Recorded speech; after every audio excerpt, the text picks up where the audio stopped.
Right now at 5, Fort Scott Community College plans a 7-part series on homesteading. And we've got a pretty decent Friday lined up for us, but more thunderstorms on the horizon. We'll have a look at your forecast coming up. Plus, a proposed sales tax could mean a new city pool for Lamar. The 4 states' most watched news starts now. Good morning and welcome to the KOAM Morning News. It's 5 a.m. I'm Elise Snowy. I'm Chris Porter. It's finally Friday. Another Friday here, September the 19th. And we had some showers and storms yesterday. The worst of it actually ended up developing a little farther east, and we didn't get as much across the region as we were expecting. Yeah, things don't always play out. Right. Mother Nature does as she wishes. And because of those changes, we actually didn't have really anything overnight, nor do we have anything really going on this morning as was planned. So we've got a fairly decent Friday, but enjoy it because we do have more rain chances heading into the weekend. We're going to start with that live look downtown Pittsburgh where things are looking pretty good. We've got partly cloudy skies, and in some cases mostly cloudy skies across the region, but otherwise we are dry this morning. 20th and Range Line, MoDOT camera there, also looking good this morning. And on to the future track we go, and there's really not much to show out there. We've got one stray shower right now in southern Delaware County. Not adding up to much. There are thunderstorms well off to our southwest between about Tulsa and Oklahoma City and down toward that area there. And some of those have been strong to severe this morning. But as you can see on our future track, not much. We've got clearing skies as we head through the afternoon into the evening. Now, we'll have clear skies initially in the evening hours, and then overnight clouds will begin to increase. We'll see the return of more shower and thunderstorm chances.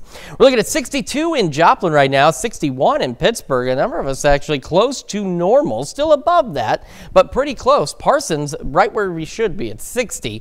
We've got low to mid 60s out there. So, again, a bit of a cooler start for us this morning. The kids getting on the bus, we're looking right about the mid-60s, partly cloudy skies, still partly cloudy by lunchtime, about 80 and mid-80s, and clearing out as they head home later today. That's where we're headed for our highs. We'll go upper 60s, near 70 by 9, about 80 by noon, mid-80s for our highs, and again, clear skies later this afternoon into the evening, and then clouds will increase again overnight. We'll start to see some thunderstorm chances return. We'll talk about those storm chances and how long the rain's going to stick around here in just a few more minutes. Elise?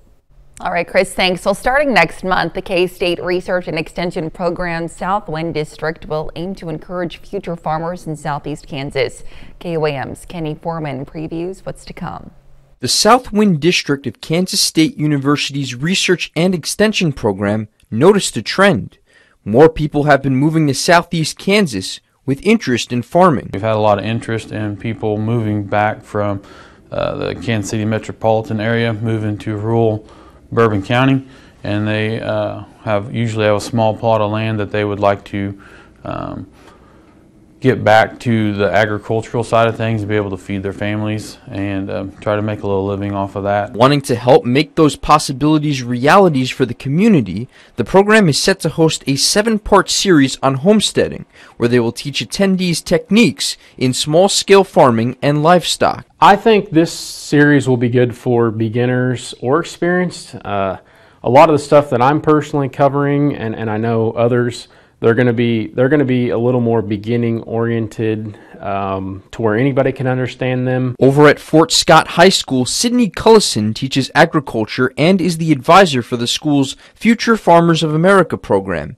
She believes agricultural education is important even if her students don't see themselves becoming farmers. We have lots of students that are coming in with gardening experience, or maybe floral design is something that we've implemented, and the small animal care has become such a large component, and kids want to be a vet, and so bringing in those animal science concepts, more focusing on the small animal care and those types of things, because a lot of kids are able to relate to that. As a member of the Southwind Extension District Board, Gary Palmer of Freedom Farms in Fort Scott is excited about the upcoming sessions. I absolutely think agricultural education is vital. I believe that most of us, even us in southeast Kansas and rural areas, don't have the greatest appreciation for where our food comes from or what has to go into making growing animals that flourish so that we can flourish. In Fort Scott, Kenny Foreman, KOAM News.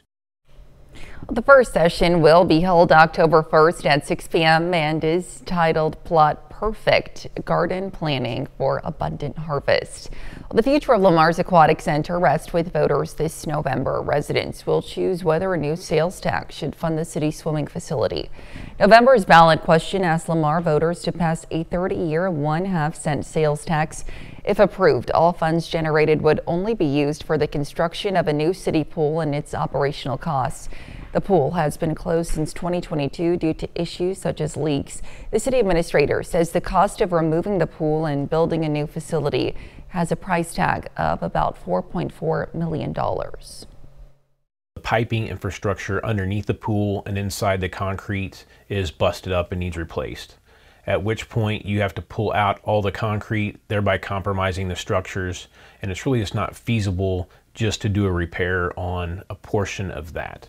One pool, which is the leisure pool, wouldn't survive that type of repair. Now, city staff say next month they are planning to hold informational meetings ahead of the election where community members can learn more about the issues they'll be voting on. The fallout is growing after ABC decided to pull Jimmy Kimmel Live off the air this week. Last night, many of Kimmel's fellow comedians spoke out against the move, which is just a latest shakeup to the late-night talk show landscape. It comes as President Donald Trump has suggested that TV licenses should be pulled from broadcasters who give him bad press. CBS News' Jared Hill has more from New York. But tonight, we are all Jimmy Kimmel. From late-night peers to legends like David Letterman. You can't go around firing somebody because you're fearful or trying to suck up to an authoritarian. A resounding rebuke of ABC's decision to indefinitely suspend Jimmy Kimmel Live after Kimmel's comments about the alleged killer of conservative activist Charlie Kirk in a monologue. The MAGA gang desperately trying to characterize this kid who murdered Charlie Kirk as anything other than one of them and doing everything they can to score political points from it. Two major TV station groups, Nexstar and Sinclair, quickly announced they'd preempt the show just hours after Trump-appointed FCC Chairman Brendan Carr threatened broadcasters who failed to take action against Kimmel. Nexstar is currently seeking FCC approval for a $6.2 billion merger with another media company, Tegna. Thursday, Carr suggested it's just the beginning. This is a massive shift that's taking place in the media ecosystem, and I think the consequences are going to continue to flow. On Air Force One, President Trump more direct about what could happen to broadcasters. They give me only bad publicity for press. I mean, they're getting a license. I would think maybe their license should be taken away. Ana Gomez, the only Democrat-appointed FCC commissioner, called Kimmel's suspension a dangerous new precedent. Jared Hill, CBS News. Now, the suspension has sparked protests and online calls for boycotts against ABC and its parent company, Disney. On Capitol Hill, some Democrats are calling for a congressional investigation into the FCC chair and Jimmy Kimmel's suspension. Though right now, the Republicans are in power. And that's a look at this morning's top stories and weather coming up on the KOAM Morning News. Freeman Healthcare rolls out the red carpet for dialysis patients. Plus, President Trump and British Prime Minister Starmer signed a new tech partnership worth billions. And Chris returns with another look at your forecast. You're watching the KOAM Morning News. Time now, 5:08. We'll be right back.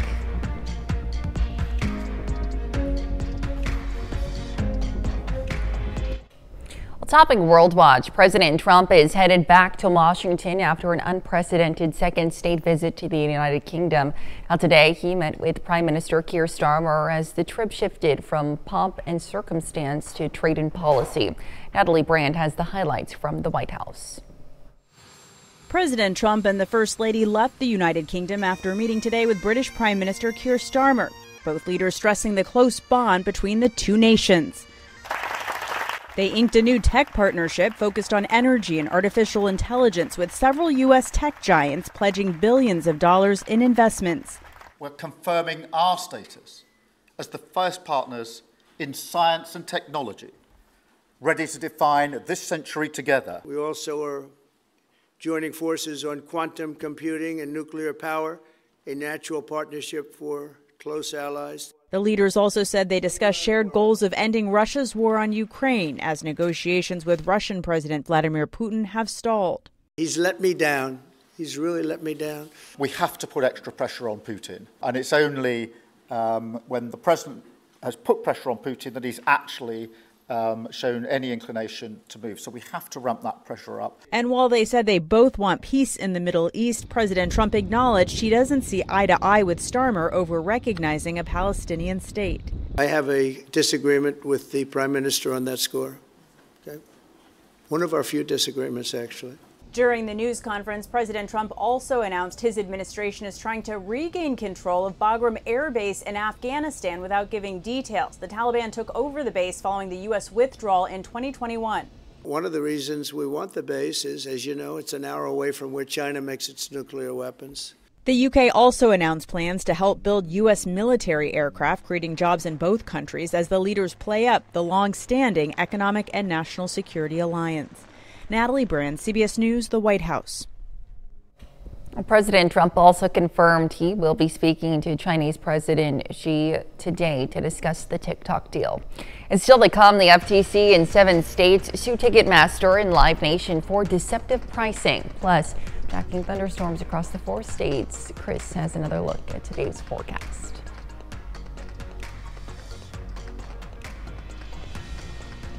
A hitman on the run with an unwanted apprentice and a musical celebration honoring the legendary band Earth, Wind & Fire. Gwen Baumgartner has your eye on entertainment. Sylvester Stallone returns as Dwight Manfredi in season 3 of the hit Paramount Plus series Tulsa King. Who says you're not romantic? The exiled New York mobster faces his most dangerous adversaries yet as he tried to expand his empire after being kidnapped by the FBI. Am I going to turn rat? And how do I eventually turn these guys around and I'm fooling them? The first episode of Tulsa King season 3 premieres this Sunday exclusively on Paramount Plus. The show has already been renewed for a 4th season. The legendary band Earth, Wind & Fire hits the stage at the Hollywood Bowl with the LA Philharmonic for a special celebration fittingly titled after lyrics from their hit song. A Grammy salute to Earth, Wind & Fire Live, the 21st night of September, highlights the legacy of the iconic group, with special appearances by Stevie Wonder and the Jonas Brothers, among others. The musical event airs Sunday on CBS and streams on Paramount Plus. Are you writing down the names of the people we're about to murder? And a hitman fleeing the UK is forced to team up with the son of his new crime boss in the new action comedy London Calling. Are you messing with me? Actor Josh Duhamel stars in the film directed by Alan Unger, along with rising star Jeremy Ray Taylor. This kid is driving him crazy, but yet there's something about him that he loves, and I think that it forces him to really want to be a better dad. London Calling is in theaters now. That's your Eye on Entertainment. Gwen Baumgartner, CBS News, Los Angeles. All right, looks pretty good. Let's take it over now to Chris for a quick look at your forecast. Yeah, we're starting with the look outside downtown Pittsburgh. Again, we do have the possibility of some scattered storms late tonight into the weekend, but otherwise a really nice Friday ahead of us. We'll have full details on your forecast when the KOAM Morning News returns. Time now is 5:18.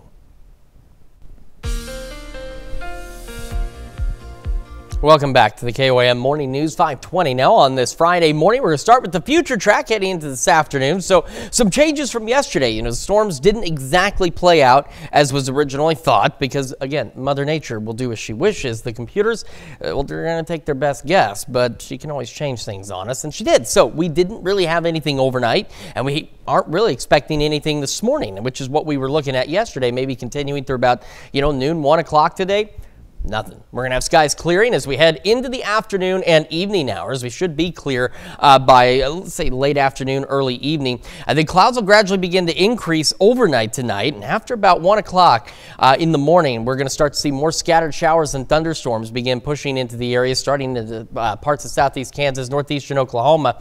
These scattered showers and storms will continue into the early morning hours on Saturday and will stick with us for a good portion of the day. Now, they will still be scattered, so you may get those pauses in between storms. And right now, we do not have any severe risk areas highlighted for tomorrow, which is definitely some good news. Of course, if it changes, we'll let you know. But that said, just remember when thunder roars, head indoors. Now, we might get a break from the showers and storms briefly in the late afternoon and evening. Then we're expecting more showers and storms to build in as we head overnight and into Sunday. And you saw some of them there. It's just that particular computer model ran out of data. It only goes so far, but that's the more likely scenarios. We'll have another round of scattered showers and storms as we proceed through Sunday. These rain chances will continue for a good portion of next week as well, and we definitely need some rain here in the 4 states. I know it seems like we've had some, still not enough though. All right, so partly cloudy skies to start, mid-60s out there, so we are a little cooler this morning. Again, it was a weak cold front that came through. It's what brought ultimately some severe weather to the east of us. We'll go into the upper 70s by 11 o'clock this morning. Again, skies will begin to gradually clear out as we go really late morning into the afternoon. So some of you might start clearing out a little earlier. And we'll have highs today still right about the mid-80s. So still above normal, but not terribly hot. And again, sunny skies by the afternoon and evening hours. And we'll have a west wind at around 5 to 10 miles an hour.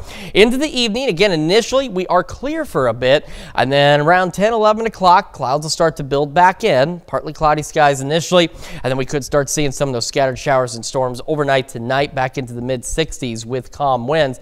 The rain chances again will continue through the weekend, and right now it's looking to last all the way through at least next Thursday. Temperatures still hovering a bit above normal out there, around the mid-80s or so. And next week, again, right now, we're still looking at the upper 80s in the second half of next week, but we're starting to get a little more detail on a potential system that's going to come through by about next Wednesday. And if it does arrive in the fashion that it could, then instead of being in the upper 80s in the second half of next week, we could be looking at the upper 70s instead, which would certainly be a welcome change. But again, right now, just too many variables on that at this point, but something to certainly look forward to if Mother Nature can work it in our favor. That's a check of your forecast. We're going to send it over to Elise now with Health Watch. All right, Chris, thanks. So Freeman Health System rolls out the red carpet for dialysis patients while connecting them with vital community health resources. Patients received the STAR treatment during the hospital's annual dialysis patient engagement days. This year's theme, Roll Out the Red Carpet Oscars Night, was chosen by a patient committee, and the hospital staff made sure everyone felt honored and appreciated. The event celebrates patients while also connecting them with important community resources, from mental health services and transplant centers to nursing care and medication support. It is an event where we bring together community resources that are available for our patients and to celebrate them, educate them, and it is literally just for patients. We feed them, and we have a theme every year, and our theme this year is, roll out the red carpet, Oscars night. Families were welcome to join as well, part of an effort to build stronger bonds between patients and the community. Wildfire smoke has become a major health risk in the United States, with a rising death toll predicted. A Stanford University study estimates that due to climate change causing more wildfires, the U.S. could reach 30,000 deaths a year due to wildfire smoke pollution by 2050. The danger is greatest on the West Coast, but even people living in the eastern and midwestern U.S. are exposed to smoke from Canadian fires. And a new study highlights why getting the annual COVID vaccine is still important. A study published in JAMA projected that vaccinating high-risk groups could save about 7,000 lives a year. Researchers say a universal vaccine recommendation would save even more lives. Experts remind that COVID-19 still has a higher risk of death than the seasonal flu. And a little bit of music could go a long way toward helping people with heart issues. A study in Mexico found that patients in the cardiac ICU who received music therapy had a significant drop in their heart rate and blood pressure. Researchers say more doctors should look into using music as a cheap, safe, and non-pharmacological treatment. Well, the fired former head of the CDC told a Senate committee her side of the story on Wednesday about why she was let go less than a month on the job. She expressed concern about the scheduled meeting of a key vaccine advisory panel. Erica Brown has the latest from Capitol Hill.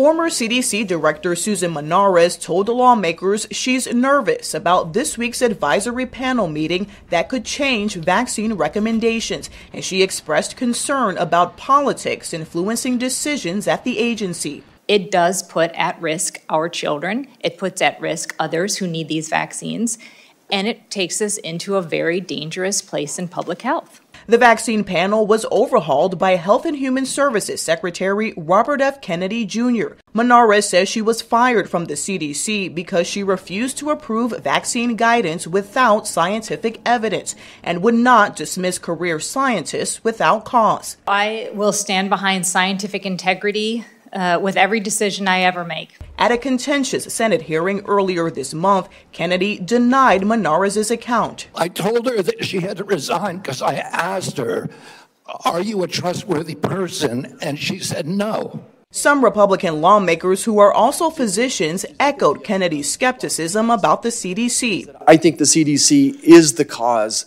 of vaccine hesitancy, that you are the problem. Does the COVID vaccine reduce the rate of death for children under 18? It can. Once again, it can. That's a ridiculous answer. No, it doesn't. Republican Senator Bill Cassidy, who's also a doctor, noted Menares' firing came less than a month after she was confirmed by the Senate, with Secretary Kennedy praising her, quote, unimpeachable scientific credentials. Did we fail?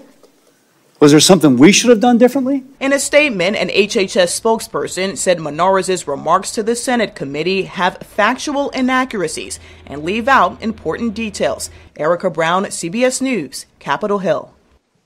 During the hearing, former Chief Medical Officer Deborah Oury testified she learned about new CDC guidance on COVID vaccines from a video the Health and Human Services Secretary posted on social media. She said she had reached out to Kennedy for the data to try and implement that guidance, but it was never provided.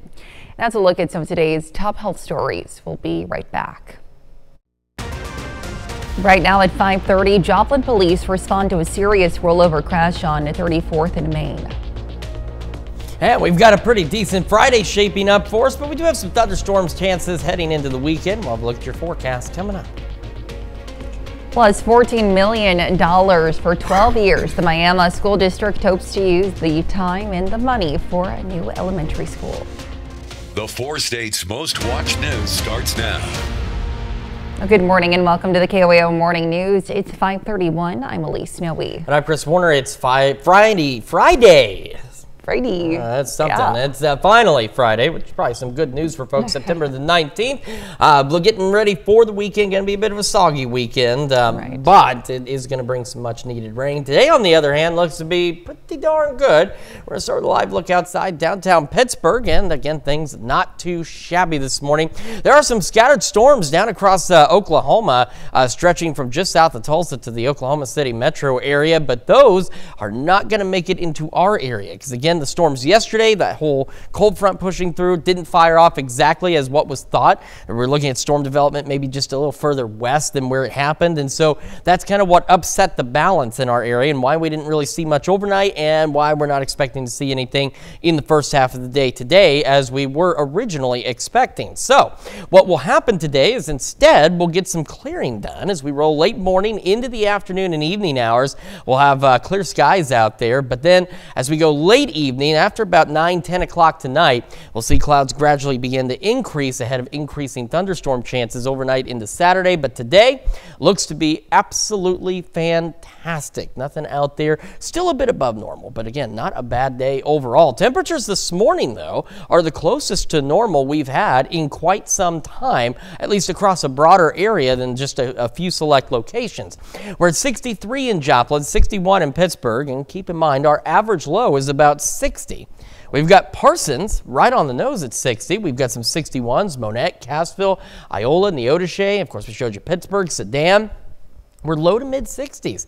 And the last few days, we've been mid-upper 60s, and we've had even some folks starting in the low 70s. So this is the closest to normal we have been in quite some time. Miami is the warmest location out there, sitting at 65. We're looking to be about the mid-60s as kids head out the door this morning. Partly cloudy skies, or at least clearing skies. We head to lunch and recess time right about 80, mid-80s, and clear skies on the way home.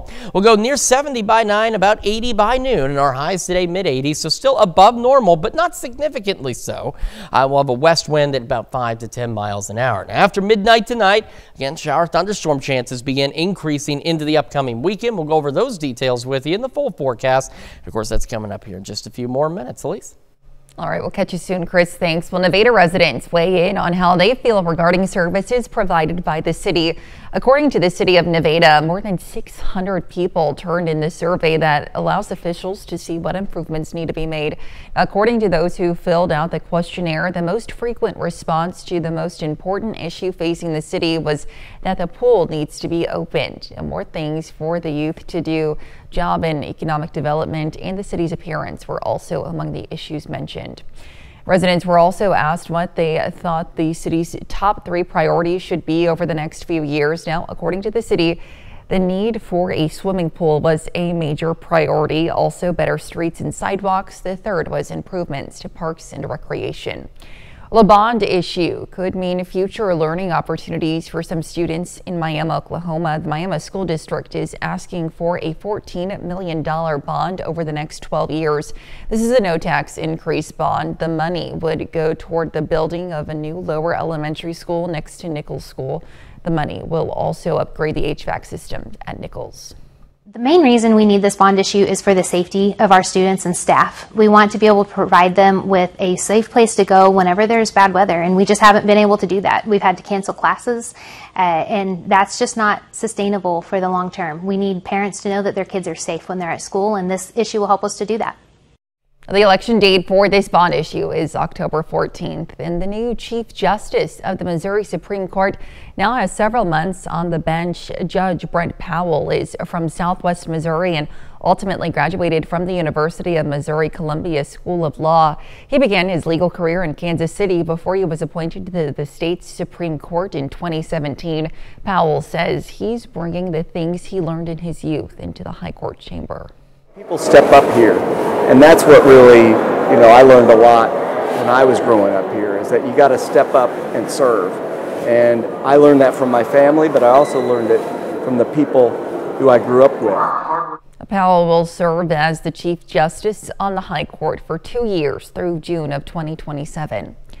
A traffic alert for downtown Joplin this weekend. According to city officials, the part of Main Street will be closed tomorrow from 7 a.m. to 4 p.m. The affected areas is from 4th to 7th Street, one of the busiest parts of that road. The road is closing for a community event hosted by James River Church. And Joplin police respond to reports of a crash on 34th and Main Street. The incident happened around 10:40 yesterday morning. On scene, officers discovered an SUV and minivan had collided. Both were off the west side of Main Street. The minivan had rolled over onto its side. Now, emergency crews took 2 people from the minivan to the hospital. The driver of the SUV was not injured. The Joplin Police Major Crash Team responded and is investigating the cause. This is a developing story. You, of course, can find more information on KOAMNewsNow.com. Now, to look at our top news stories coming up this half hour on the KOAM Morning News. U.S. stocks get a Thursday boost from a major tech deal. Plus, Anchor recalls nearly 500,000 power banks after 33 reports of devices catching fire or exploding. We'll have the latest. You're watching KOAM Morning News. Well, in Consumer Watch, U.S. stocks also got a boost Thursday after NVIDIA announced it will invest $5 billion in struggling chip maker Intel. The move comes weeks after the federal government took a 10% stake in Intel.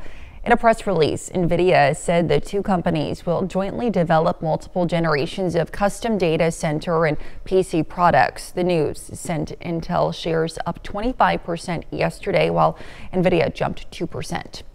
And the Federal Trade Commission and 7 states have filed a joint lawsuit against Ticketmaster and owner Live Nation. They're accusing the companies of advertising lower ticket prices and then allowing brokers to scoop them up and resell them at inflated prices. The FTC says Ticketmaster controls at least 80% of the ticket market for major events. As of last night, the companies have not commented on the lawsuit. And Anchor has issued another recall for nearly 500,000 power banks affecting 5 models. According to the Consumer Product Safety Commission, the company has received 33 reports of devices catching fire or exploding. Now, with 4 reports of minor burns and 1 of substantial property damage, the impacted models were sold between August of 2023 and June of this year. Earlier this year, Anchor issued another recall for more than 1 million units of a different power bank model. People who have the recalled devices can fill out an online claim form for a refund or Anchor gift card. A frightening tale is unfolding in stores across the country. Halloween costs are rising from the grave. Omar Villafranca takes us to a costume shop in Texas where tariffs are haunting their bottom line. Spooky season has hit retail stores. And the most frightening thing on the shelf for Halloween shoppers might be the price tag. Flapper or Gatsby parties. Derek Kennedy owns Magic Etc. Fort Worth Costume in North Texas. From masks and makeup to costumes, the Halloween season accounts for at least 25% of his yearly sales. This year, Kennedy says the tariffs have had a terrifying effect, like slower shipping times and higher wholesale prices. Most of the costumes are made overseas, and through the different manufacturers, the tariffs have ranged anywhere from 5% to 19%. There's been not a steady one. The National Retail Federation expects Halloween spending to hit a record $13.1 billion this year, breaking the previous record of $12.2 billion. We've seen actually a big focus on discount stores this year. People are aware of what's going on with tariffs, and they're going to invest in what's important to them, but they're also going to be very smart with their money. There's disco ones, there's leprechaun ones, there's Easter ones. Kennedy is trying a new trick, treating his loyal shoppers to low prices by absorbing most of the cost of tariffs. Even though there was a surcharge at the bottom of an invoice of $300, $500, $700 sometimes, I kind of ignored it this year and just tried to price like normal because, you know, people only have so much money to spend. Are you eating it? Yeah. But for some items like fog machines, the price jump is just too big for Kennedy to take on. I hate to say it, but this machine last year at the same time was $58. This one right here? Yes, and now it's $74. Early shopper Nicole Ruiz says tariffs won't put a damper on her Halloween. You can be scary, you can be like beautiful, you can be funny, and it's just, I think it's just a great time for everybody to celebrate. The National Confectioners Association says Americans spent more than $7 billion on Halloween candy last year, and that trend looks to continue, but the prices will be a little bit higher. If you're the house on the block that hands out the full candy bars, a 48-count box was around $40 last year, but now it's well over $50, so plan accordingly. Omar Villafranca, CBS News, Fort Worth, Texas. The latest consumer price index shows candy is up more than 8%, and experts say that bump could creep up to 10% as we get closer to Halloween. Let's look at Consumer Watch. Let's take it over now to Chris for a quick look at your forecast. Yeah, we've got a pretty decent start to our Friday out there, and we do have some rain chances building into the weekend. We'll have a full look at your forecasts when we come back. What do America's corn growers have to say about the ag economy? The answer in today's Ag Day Minute. I'm Clinton Griffiths with today's Ag Day Minute. The nation's farm economy is headed for crisis or on the brink of one. That's according to a survey of farmers conducted by the National Corn Growers Association. Now, surveyors asking over 1,000 farmers, do you think the U.S. is on the brink of a farm crisis? Nearly 80% indicate they believe the farm economy is or may be in a crisis, with 65% of corn growers surveyed saying they're more concerned about their farm financials now than they were a year ago. Now, the findings come as USDA Secretary Brooke Rollins says she's working with Congress to provide aid for farmers. PepsiCo, Unilever, and other retail food and beverage companies are getting involved to support sustainable agriculture. The company's launching the Support Trusted Engagement and Partnership for Agriculture, or Step Up for Ag program. The initiative is designed to strengthen the capacity and sustainability of farmer support organizations across North America. The goal is to provide those local organizations with tools, trainings, and resources needed to support farmers. And watch this bull as he just waltzes over on command and gives a kiss to a woman in Thailand. It's a breed called Indo-Brazil. Experts say they are generally gentle and docile with their handlers, like you see here. We don't know this bull's name. You can just call him Casanova. For more Ag News, watch Ag Day weekdays on the station or get updates over at agweb.com. All right, let's take it over now to Chris for a full look at today's forecast. Yeah, we've got a pretty decent Friday lining up for us because, again, yesterday things didn't quite pan out as expected with that cold front passing through. We were looking at storm initiation a little further west than where it actually took place, and so that impacted our atmosphere, our environment, and that's why we didn't really get much yesterday evening. We didn't get much, if anything at all, overnight. And same for this morning. So yesterday at this time, we were looking at, some scattered storms continuing through at least 11 a.m., almost noon.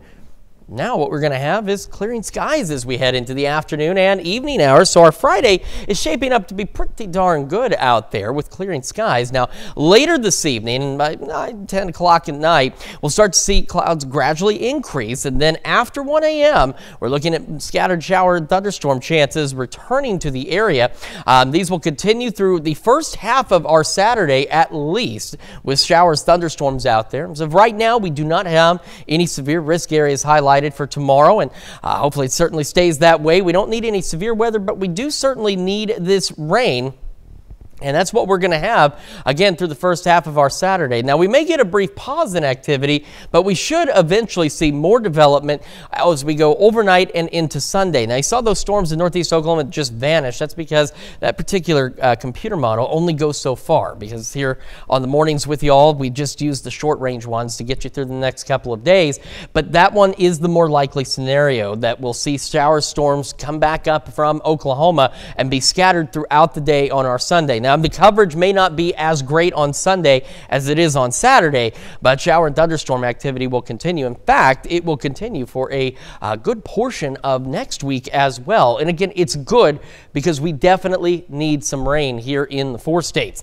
Here's what we've got through the morning hours. We're going to go partly cloudy out there, mid-60s to start. Remember, our average low is 60. This morning is the closest we've had several communities close to normal. We've had some close over the last several days, but we're talking a few select locations. We got a number of folks this morning in the low to mid 60s, which is a lot better than where we have been and a lot closer to normal. Be near 80 by 11 o'clock this morning. As we head into the afternoon, our average high again 81, 82, so we're still a bit above that. Part of that is courtesy of the increasing sunshine, but still not the 90s, which we'll certainly take, and we'll be back into the mid-80s out there. We'll have that west breeze at about 5 to 10 miles an hour. Now, again, skies clear through the late afternoon into the evening hours, and so again, initially clear skies, low 80s by 6, go mid 70s by 8, low 70s by 10, and again around 10, so we're going to start to see gradually increasing clouds, and we'll start with some of those scattered storms after 1 a.m., falling back into the mid 60s again tonight. Winds are expected to be calm outside, of course, any thunderstorms. We've had some storms that, even though they weren't strong or severe, they did produce some wind gusts, 30, 35 miles an hour, certainly notable. All right. So now we look ahead. Still something to talk about next week, which I'll get to in a moment. Our rain chances tomorrow through at least next Thursday. Temperatures hovering around the mid-80s in most cases. Now, toward the end of next week is where things do still get a little more interesting. Now, right now, the computer's putting in upper 80s as we head to the second half of next week.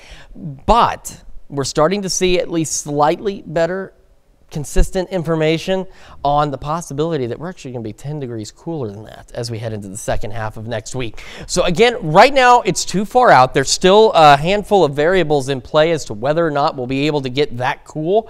But if we do, I'm going to tell you right now, I don't think anybody's going to complain about the upper 70s as we roll into next weekend. It'll make next weekend even better.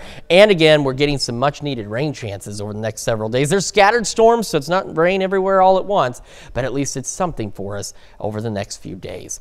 That is a check of your forecast. We will be back with more right after this. Alaska's biggest brown bears are back for Fat Bear Week, the online contest where fans vote for the chubbiest champ at Katmai National Park each fall. Bears pack on the pounds by feasting on salmon to prepare for winter. Now, this year's salmon run was especially strong, making for some seriously hefty contestants. But it's not just about having the biggest bear belly. It's a battle to name the toughest survivor. The critically endangered bird is making its home right in the middle of one of the world's busiest cities, But in Hong Kong's city parks, yellow-crested cockatoos are running out of safe places to nest, so conservationists have installed artificial nest boxes to encourage breeding. The birds are native to Indonesia and East Timor, but with about 10% of the wild population now living in Hong Kong's green spaces. Cockatoos are very cool and smart birds too. You know, if you ever have one as a pet, they're pretty neat. So it's good that they're trying to, help them, encourage them to nest and provide some safe places for them.